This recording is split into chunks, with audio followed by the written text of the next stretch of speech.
Hi guys! Magandang gabi. Welcome back po dito sa Gandara SRU channel for Showbiz Update. Andito na naman nga po akong muli nagbabalik. Ang nagmamaganda ninyong kachismosang Kimpaw, wala na pong iba, si Gandara. Upang magatid sa inyo ng latest update and fresh happenings patungkol kay Kim Chu and Paulo Avellino. And para nga sa gabing ito, ang tatalakayin natin at pag-uusapan, syempre, ang ganaps ng Kimpaw. So, alam naman natin na ito po ay tape na, ngunit subalit tatapwat, talaga naman pong ang atin pong kaligayahan ay nag-uumapaw. So, finally, napanood na rin natin at inilabas na rin nila and ang dami pala talagang ayuda. Iba talaga ang hatid na saya at kilig ni Kimen Paulo sa mga taga-suporta nilang dalawa. But before that, sa mga hindi pa nakasubscribe dito sa ating channel, maari lamang na pindutin po ninyo ang subscribe button at notification bell na nandyan sa baba para mag-i-updated ka at ma-notify tuwing may bago tayong chika at balita about po sa Kimpaw. Basta mga balita na may kinalaman kay Kim Chu and Paula Avellino, sagot na natin yan. And ito na nga, simulan na natin ang ating update tungkol sa Kimpaw. So, napakarami pong paayuda. Isa nga po sa paayuda dito ay syempre ang yakapan talaga. Kasi medyo parang na-out of balance nga po si Kimi. Makikita nyo naman dito sa video, panoorin nyo nga po ulit. Ayan, sensya na kung wala pong sound dahil baka makapiright tayo.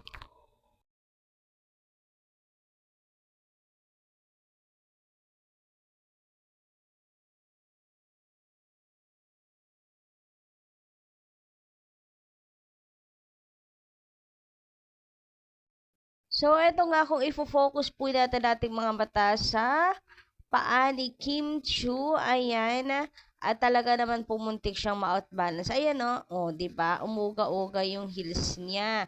Siguro talaga na-out na balance siya. And si Paolo Avellino naman ay napaka-attentive pagdating kay Kimi. So, doon lang siya nakatingin, syempre, sa damit ni Kim Chu and sa kanya pong heels. Huy, grabihan talaga naman yun. Mapapasa na all ka na lang talaga may Paolo Avellino na napaka-gentleman, napaka-caring, and napaka-attentive talaga sa kanyang jowa. Sa kanyang jowa. So, ang cute lang. Ang sarap pong pagbasda ng Kim Pao. Lalo na si Paolo Avellino na talagang inaalagaan po niya si Kim Chu. So, grabihan talaga pagdating kay Kimi ay napaka-attentive ni Paolo Avellino. Mapapasana all ka na lang. Sana all may jowang ganto po ka maalaga, ka maalalahanin, ka caring, at the same time, kagwapo! Uy, grabe naman talaga kagwapo ni Paula Avellino. And alam niyo ba, isa sa pinakagusto rin na part ng atin pong mga Kakimpaw fan ay itong holding hands ni Kim and Paolo. Holding hands talaga ng may karapatan. Hoy, grabe talaga magpakilig si Kim and Paolo. Napaka-natural. Yes, ganyan sila eh. And yan yung ganyan na sila even off cam. Napaka-sweet nilang dalawa. Comfortable po talaga sila sa isa't isa.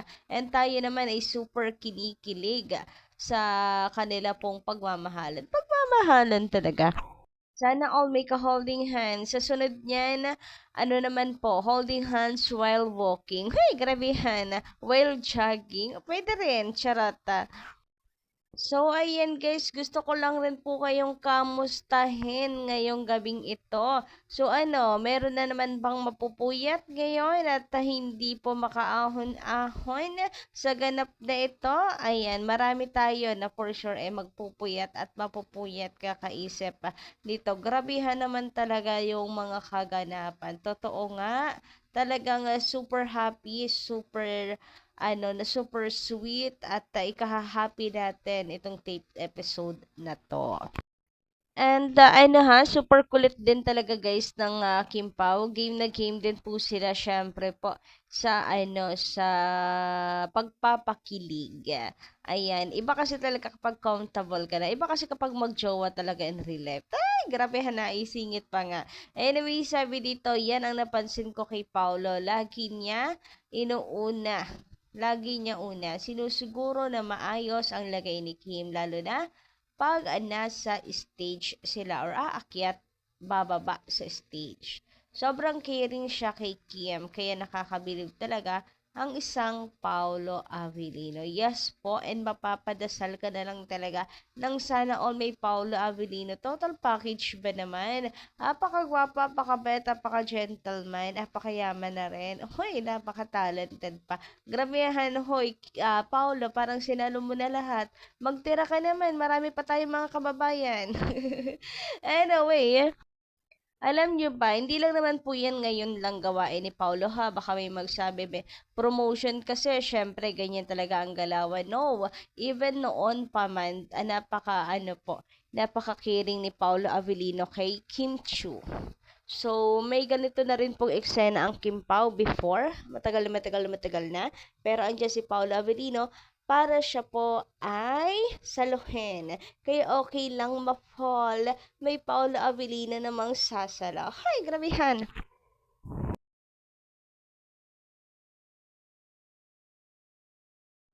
And ito guys, yung tinutukoy ko. Alam niyo naman, ayan, napakarami pong mga nag-aabang dyan sa gilid-gilid. So, for sure, may masasabi na may malang tayo. Ayan, na fake news. So, ayan, meron tayo syempreng ebidensya. Syempre, may pangbunot tayo. So, ayan, makikita nyo nga dito sa video na to, parang same scenario lang din na nandyan si Paolo to catch Kimi. Huwag ka mag-alala, Kim, kung mahulog ka, lagi nandyan si Paolo Avellino para saluhin ka. Huy, grabehan. Iba talaga maglaro ang tadhana. O, diba? Bongga. Tapos sa endgame, sila pala talaga. Anyway, sabi naman dito, iingatan na talaga ni Pao si Chinita niya. Laging nakahawak. Iniingatan talaga ni Pao si Chinita niya. Laging nakahawak. So, for sure, pati po puso ni Kim Chiu aalagaan din talaga ni Paolo at iniingatan. Hoy, grabehan talaga yan. Ay, ang dami. Sa sobrang kilig, sa sobrang saya, eto po tayo. Talaga namang nag-uumapaw. Talagang ang puso ko ay puno lang po ng kagalakan at ng kasiyahan. Dahil ba naman dito sa mga payuda, actually napakarami pa. Napakarami. So, ayun, muntik mong matumba or madapa itong si Kim Chiu. Andiyan naman si Paolo Avellino. So, no worries. Samantala, sabi naman dito na Estelita, tagal na yan. Sagutan na yan. Yes, matagal na talaga. Pero alam niyo naman ang mga bashers, si Ungkat yan. Wala na pong wala na pong babash wala nang masabi. Ubus ta. So, hahalukay na lang sila. Basta, ang prayer ko at manifestation ay makasal na si Kim bago siya mag-35 sa lalaking mahal na mahal siya at bibigyan siya ng halaga at unconditional and steadfast love upang bumuo ng pamilya at magkaanak. The right man who is sent by God. Na may takot na mawala si Kim Yap Chu sa buhay niya. At hindi niya sasaktan si Kimi emotionally, physically, and mentally. Yung kaya siyang ipagtanggol sa lahat in God's will and perfect time. Amen and amen. So, para-parahas naman po tayo ng manifestation. Talagang ibinigay ni God para sa kanya. And, yun nga lang talagang naniniwala tayo na si Paolo Avellino na to. So, about naman sa age, kung kailan maramdaman ni Kim Chiu na right time na, ano naman po ako doon, respeto doon. So, kahit anong edad ni Kimi, lumagpas pa po ng 35, basta nararamdaman niya na it's time to settle down. Wala akong problema doon. And, syempre, praying pa din po tayo na talaga naman ay wag nang patagalin. Wag na talagang patagalin.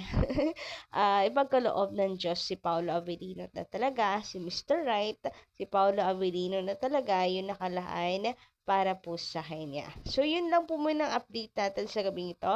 Maraming salamat guys sa inyong pakikinig. And don't forget to click the subscribe button and notification bell for more updates. Maraming salamat.